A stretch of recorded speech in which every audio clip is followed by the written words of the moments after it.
संतोष जी, आपसे ये जानना चाहेंगे कि एमआईएम ने एक पंडित जी को टिकट दिया है गाजियाबाद से, और बताया जाता है कि दरअसल वो पंडित जी जो है वो बिहार के सीतामढ़ी के या दरभंगा की जगह के रहने वाले हैं। तो ये जो पंडित जी को जो टिकट दिया गया है, तो आप बताइए क्या एमआईएम एक मास्टर स्ट्रोक खेली है उस जगह में, या फिर वो जो पंडित जी के बारे में पहले हिस्ट्री है वो समाजवादी पार्टी में थे, उसका टिकट नहीं मिला और असदुद्दीन ओवैसी साहब ने वो पहले ही नंबर पे पंडित जी को टिकट देके, एक ब्राह्मण कैंडिडेट को टिकट देके जो है सियासी हल्के में एक तहलका मचा दिया। इसके बारे में क्या कहना है आपको? देखिए, जहाँ तक पंडित जी का सवाल है, हाँ। तो आप अगर वर्तमान राजनीति में पंडित जियों की हालत देखेंगे तो दलितों से बदतर है। लोग बार बार कह रहे हैं ब्राह्मण ये, ब्राह्मण वो, हाँ। ब्राह्मण ऐसा करता है, ब्राह्मण वैसा करता है। एक आध लोग मिल करके अगर कभी कुछ गलत किए तो इसका खामियाजा तमाम पंडित जी को भुगतना पड़ता है। लेकिन अगर आप पंडित जी की हालत देखें, चाहे आप उत्तर प्रदेश चले जाइए, वहाँ के देहातों में जाकर के पंडित जी का हालत देखिए, आप अपने बिहार में देखिए, हमारे सीमांचल में आप जाकर के गरीब पंडित का हालत देखिए कि किस तरह से वो बीजेपी अपना गीत गा करके उनसे वोट ले लेती है। नीतीश कुमार जी का आप देख लीजिए, वो अपना गीत गा लेते हैं। ये चुनावी एक स्टंट के तहत ये लोग दलित अगड़े पिछड़े की राजनीति करते हैं। लेकिन दरअसल पंडित जी की हालत आज के डेट में दलितों से और मुसलमानों से कहीं से भी बेहतर नहीं है। ये मेरा अनुभव है, चूँकि मैं भी ब्राह्मण समाज से हूँ।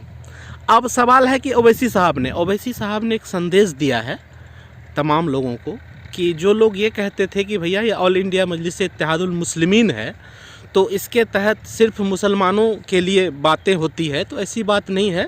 ओवैसी साहब ने एक संदेश दिया है कि पार्टी का नाम अगर मुस्लिमीन है तो ऐसा नहीं है कि हम सिर्फ मुस्लिमों की लड़ाई लड़ते हैं, हम उन तमाम दबे कुचलों की लड़ाई लड़ते हैं, चाहे वो किसी भी पार्टी से किसी भी जाति से हो, चाहे वो पंडित जी हों, चाहे वो मुसलमान हो, जो भी हो, अगर वो दबा कुचला है, अगर उनकी हालत बुरी है, तो उनके लिए ओवैसी साहब ने एक संदेश। इसी से संतोष जी, इसी से मिलता जुलता एक सवाल ये है कि यूपी में कहा जाता है कि ठाकुरवाद बहुत चल रहा है, ठाकुरवाद हर जगह ठाकुरवाद। ओवैसी साहब ने भी अपनी स्पीच में कई जगह कहा कि बाबा तो ठाकुरवाद चला रहे हैं। तो क्या लगता है आपको कि ठाकुरवाद से भी लोग ब्राह्मण परेशान है ना?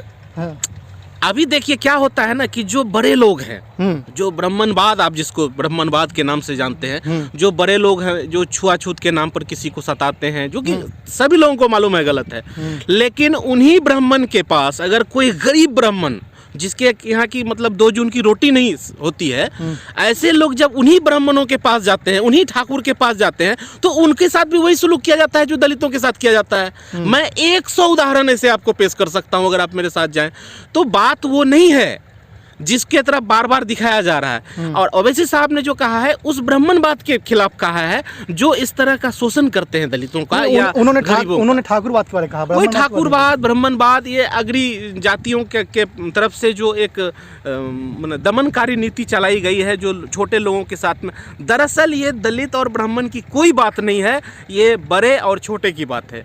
गरीबों के साथ में भेदभाव किया जाता है। अगर दलित भी आज IAS बन जाए और अगर वो बड़े ब्राह्मणों के यहाँ जाए, ठाकुरों के यहाँ जाए, तो उनको वो आराम से दामाद की तरह उनका स्वागत करेंगे। लेकिन अगर कोई गरीब ब्राह्मण उनके यहाँ चले जाए तो उनको बैठने के लिए नहीं देंगे। बेसिकली ये अमीरी गरीबी का मसला है भाई। इसको ये राजनीतिक दलों ने इसको बना दिया है कि ये अगड़ा ये पिछड़ा, कुछ नहीं है। अमीर और गरीब की लड़ाई सदियों से होती आ रही है। प्राक इतिहास के बाद से आप देखेंगे तो यही हाल हो रहा है।